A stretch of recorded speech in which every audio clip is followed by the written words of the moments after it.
Hey everyone, it's Jason and this is your weekend cruise news update, and we have reports of bed bugs on a cruise, a Carnival ship is being called a floating disaster, and I need your opinion on how you deal with folks that walk around the cruise ship on their speakerphone and you can hear their entire conversation. So cruise story number 1, what would you do if this happened to you? So a passenger was getting on the Carnival Luminosa to go to Alaska. He says around 1:30, him and his wife opened the door to their cabin and it stunk like cigarette smoke. He said it took them back. He said there's no way we're staying in this cabin. They went down to guest services, and obviously if you've ever seen the lines on guest services on day 1, you know they're forever long. Said it was almost a 2-hour wait. They finally talked to someone and they said, hey, we don't have any other cabins, we're full. We won't know if someone missed the ship or anything like that until well after 6 o'clock. He goes, but we can put an ionizer in your cabin and get that smell out. He goes, but you can't be in your cabin at the time. So they chose that. And he says during that time frame, they said, hey, if this doesn't work, do we walk off the ship? And I think that's a valid question. Would you walk off the ship? So he said they got back to their cabin after they pulled the ionizer out, and he said it 100% worked. He goes, the problem is it wasn't someone smoking in their cabin from the week before. He goes, it was the inlet from the outside was pumping in cigarette smoke into their cabin when they turned the air conditioning on. This is what an engineer basically explained to them later on in the cruise, that was their best guess. Now, the thing is they had to visit guest services every single day to have an ionizer put in their cabin. 2, 3, 4. And then on day 5, he said on their regular visit to guest services, they said, hey, we do have another cabin available. Someone got off the ship.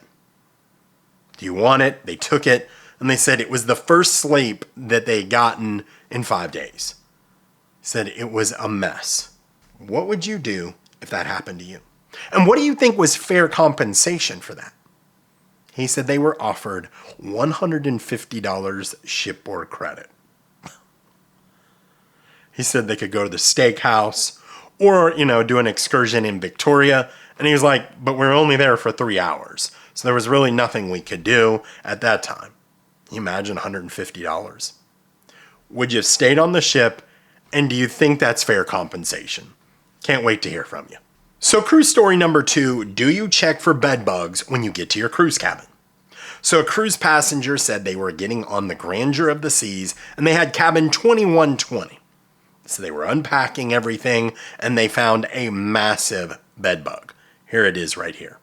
They killed it, took it down to guest services, and they said the crew reacted immediately. They came to their cabin, heat treated everything, took all their clothes, laundered them, and supposedly did the same for all the surrounding cabins. So do you check for bed bugs? Now, I did a video on 7 things that you should do when you get to your cruise cabin, and that's one of them, and I'll make sure to link it in the description. But if I was going on Royal Caribbean's Grandeur of the Seas, I would make sure to check it, because if you do some research, the ship kind of has a reputation. There's a bunch of reviews out there. People have run into them over the last couple years. They're very difficult to get rid of. So just make sure if you're getting on that ship, I would look out for the bed bugs. So before I get to cruise story number 3, I would ask that you please like this video, as it does help the channel grow. Also, consider subscribing, as we're only 250 subscribers away from 100,000. I so appreciate the support. Thanks so much. So cruise story number 3, if you do this, please stop. So how do you react to people when they're walking around the cruise ship and they have their cell phone in speaker mode? And you can hear every bit of the conversation. Now, someone asked this on Reddit, and some of the responses of how people reacted are hilarious. Someone said they once sat down next to someone and said, hey, let's have a conversation. And they started talking to him. They said the person on the phone was like, what's going on? And they go, oh, well, you're in this public area. We get to hear your whole entire conversation. So let's just make it a public conversation. I don't think I would ever do that. Would you do something that crazy? Now, they make these things called earbuds. They work amazing. You don't need to let everyone hear your conversations. Some of the other responses were, someone said in the evening, a group of them were playing cards in the buffet. He said there was hardly any food, but they were eating a little bit of dessert and stuff. And they said this lady kept walking around, going through all the tables and stuff. And she was in speaker. And he goes, it was TMI stuff. Stuff you don't want to hear while you're trying to eat. Folks, just stop. Please stop doing this. Because I get it. You may do it at the mall or other public places, but we can leave. We can get away from you.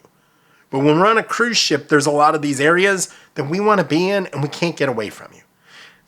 It's a smaller thing. It's a smaller venue. We can't do it.